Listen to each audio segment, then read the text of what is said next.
ሁሉንም ነገር በትክክል ሰርቶ ግን አጣት። መርዘኛ አልነበረም፣ አልዋሸም፣ አልወሰለተም። እንዲያውም ሁሉም ሰው የምርጥ ወንድ ምሳሌ ይለው ነበር። ስሙን ዳንኤል እንበለው። ዳንኤል ያገኛት እንደማንኛውም ቀን ያለምንም ድራማ ነበር። ዝም ብሎ ኮኔክሽን ተፈጠረ። አብራው ትስቃለች፣ ቀድማ ሜሴጅ ትልካለች።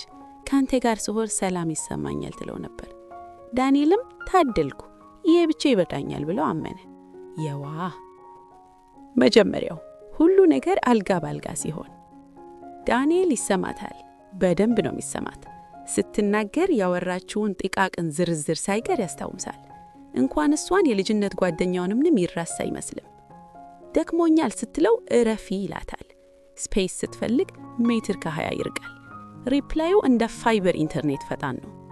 ድምፁን ከፍ አድርጎ አያውቅም። እሷን የሚያስቀና ነገር አያደርግም። እናም እዚህ ጋር ነው ታሪኩ በዝምታ መበላሸት የጀመረው። ያ ማንም የማይለየው ግዝበት። ከ3 ወር በኋላ የሆነ ነገር ተቀየረ። ግን በድንገት አይደለም። አሁንም ፈገግ ትላለች፣ አሁንም ታክፈዋለች። ግን አይኖቿ ክፍል ውስጥ እሱን መፈለግ አቆሙ። ዳንኤል መጀመሪያ ላይ አላስተዋለም። ምናልባት ስራ በስቶባት ይሆናል ወይም ድብርት ይዟት ይሆናል ብሎ አሰበ። እኔ ደግሞ ድጋፌን ልጀምራለና ባሰባት እንደ ጥበቃ ሰራተኛ ሁሉ ጊዜ መገኘት ጀመረ። በጣም ጥሩ ሆነ። too good for his own good። ዝምተኛው ሽግግር። አንድ ምሽት ቀጠሮ ሰረዘች።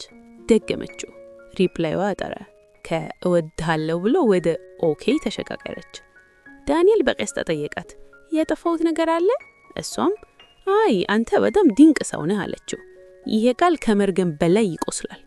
ምርጥ ነህ ተብሎ ባይ መባል እንዴት ይከብዳል። እሷ ያላወጣችው እውነት፣ ለወንዶች ሚስጥር። እዚህ ጋር ነው ዋናው ቁም ነገር። ዳንኤል መጥፎ ስለሆነ አልጠላችው። ከሱ ጋር ያለው ቴንሽን፣ ያ የፍቅር ጉጉት ስለጠፋ ነው። ምክንያቱም ምንም ምስጢር የለውም። ምንም የፍቅር ስሜት መሳሳብ የለም። ፈተና የሚባል ነገር የለም።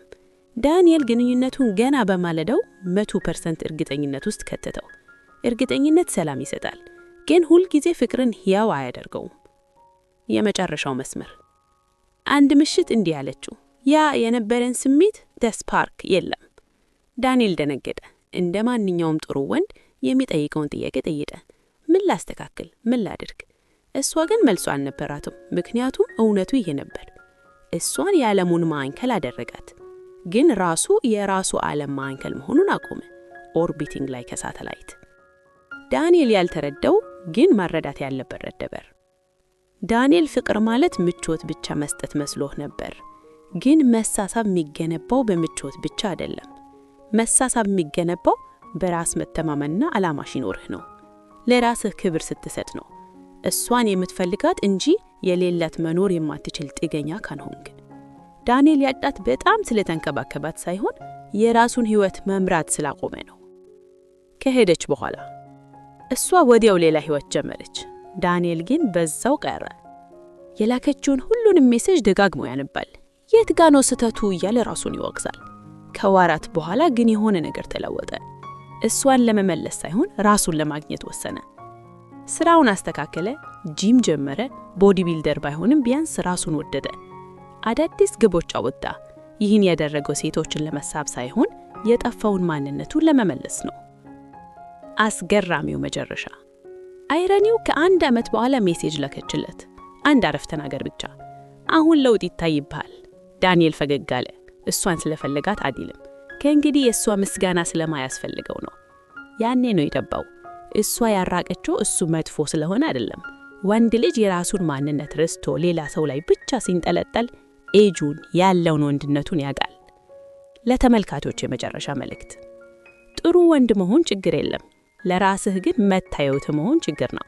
ሴቶች ጥሩ ወንድ አይጠሉ። የሚጠሉት ግን ጥሩ ሆናየው ብለው ማንነታቸውን አሳልፈው ሲሰጡና ለራሳቸው ገብ የሌላቸው ወንዶችን ነው። ድንበርህን ጠብቅ። ዳንኤልን የቀየረው ያ ምስጢራዊ ላት። ዳንኤል በአንድ ሌሊት በራሱ መተማመኑ አልጨመረም። በድንገት ምስጢራዊ አልሆነም። ወይም ደግሞ ሴቶችን ለማታለል ጌም መጫወት አልጀመረም። ለውጡ የመጣው በዝምታ ነበር፣ ግን ዘላቂ። 1. ራሱን ማስረዳት አቆመ። He stopped explaining himself. በፊት ዳንኤል ሁሉንም ነገር ያስረዳ ነበር። ለምን ስራ እንደበዛበት፣ ለምን ያን ስሜት እንደተሰማው፣ ለምን እንደሚያስብላት። ከተለያዩ በኋላ ግን አንድ የሚያም እውነት ተረዳ። ባስረዳ ቁጥር ክብሩ ፓወር እየቀነሰ እንደሚሄድ አወቀ። ስለዚህ ማብራሪያ አቆመ። በኩራት ሳይሆን በራስ መተማመን። ስራ ከበዛበት በቃ ስራ በዝቶበታል። ካልተሰማማ አልተሰማማም። ብቻውን መሆን ከፈለገ ብቻውን ይሆናል። ረጃጅም ሜሴጆችና በስሜት መላላት አበቃ። ዝምታው ቅጣት ሳይሆን መረጋጋት ሆነ። 2. ለህይወቱ ስርዓት አበጀላት። ከሷ ጋር በነበረ ጊዜ ፕሮግራሙ ሁሉ በሷ ፍላጎት ላይ ተንጠለጠለ ነበር። አሁን ግን የራሱን ግድግዳ ገነበ። የሚነቃበት ሰዓት ቋሚ ሆነ። የጂም ቀኖቹ የማይደራደሩባቸው ሆኑ። የስራ ሰዓቱ ትኩረት የተሞላበት ሆነ። ምሽቶቹ የሰው ኖቲፊኬሽን በመጠበቅ አያልፉም። እውነቱ ይሄ ነው። ስርዓት መኖርን ይፈጥራል። መኖር ደግሞ መሳሰብን ይወልዳል። 3. ከሰው ምስጋና መፈለግም በዓለም አተካው። ዳንኤል አንድ መራራ እውነት ተዋጠለት። እሷን የሚወዳት ሳይሆን እሷ የእሱን ዋጋ እንድታረጋግጥለት ነበር የሚፈልገው። ያንን ፍላጎት ሰረዘው። ማንም ሳያየው ግቦቹን አወጣ። ሰውነቱን መገንባት፣ አዳዲስ ክህሎቶችን ማዳበር፣ አይሆንም ማለትን መልመድ፣ ክብር በሌለው ቦታ ዝም ብሎ መራመድ። ለሰው አላወራ፣ ለማንም አላሳየም። የሰው ምስጋና መፈለጋ ቀርቶ የህይወት አቅጣጫን መያዝ መጣ። 4. የአነጋገር ዘይቤውን ቀየረ። በፊት ቃላቱን ይለሰልስ ነበር። አለመግባባትን ይፈራ ነበር። እንዲረዱት ይለፋ ነበር። አሁን ግን ቀስ ብሎ ይናገራል። ቃላትን ይቀንሳል። ሲያወራ ከልቡ ነው። ሰው መስማት ጀመረ። ድምፁ ስለጨመረ ሳይሆን የሰው ምላሽ ለማግኘት ስለማይሮጥ። 5. ሴቶች ወደ እሱ እንዲመጡ ፈቀደ። ይህ ከሁሉ ከባዱ ክፍል ነበር። በፊት ዳንኤል ሁሉንም ነገር እሱ ይጀምራል፣ ኢኒሺየት ይባል። ጨዋታውን እሱ ይገፋል። ስሜት ሲቀዘቅዝ ለመጠገን ይሮጣል። አሁን ግን አይቸኩልም። አንዲት ሴት ፍላጎት ካላት እንድታሳየው እድል ይሰጣታል። ካፈገፈች ደግሞ አያባረራትም። ህጉ ይሄ ነው። ተገዶ የሚመጣ ፍላጎት ፈጽሞ አብሮህ አይቆይም። 6. በድጋሚ ሜሴጅ የላከችበት ቀን። ከወራት በኋላ ሜሴጅ መጣ። በስሜት የተሞላ አይደለም። ሰላም፣ ዛሬ አየሁህ፣ የሆነ የተቀየርክ ትመስላለህ። የድሮ ዳንኤል ቢሆን ኖሮ ያስረዳል፣ ሰላም ያበዛል፣ ጥያቄ ይጠይቃል። አዲሱ ዳንኤል ግን እንዲህ አለ፣ አዎ ተቀየር ያለው ያ ብቻ። ምንም ማብራሪያ፣ ምንም ቅሬታ፣ ምንም ትዝታ የለም፣ መገኘት ብቻ። 7. ለምን ይሄ ሁሉንም ነገር ቀየረው? እሷ ለውጡን ወዲያው ተሰማት። ስለራቃት ሳይሆን ሙሉ ስለሆነ ነው። እሷን ለመመለስ ወይም ለማስደነቅ እየሞከረ አይደለም። እሱ ቀድሞ ወደፊት ሄዷል። የማይመች እውነት ሴቶች የሚመለሱት ስትጠብቃቸው ሳይሆን አንተ እነሱም ወደሚያስፈልጉህ ማንነት አድገህ ስትገኝ ነው። ማጠቃለያ ትምህርት፣ ዳንኤል ጨካኝ አልሆነም፣ መረጋጋት አገኘ እንጂ መቆርቆር አላቆመም። ነገር ግን እሷን ለመንከባከብ ሲል ብሎ ራሱን መበደል አቆመ። ያ ነው ሁሉንም ነገር የቀየረው። ለማስታወስ የሚረዳ መጨረሻ መስመር፣ እኔ ለእሷ በቂ ነኝ ብለህ መጠየቅ ስታቆም እሷ ለምን አሁን የተለየ ስሜት የሚሰጠኝ ብላ መጠየቅ ትጀምራለች።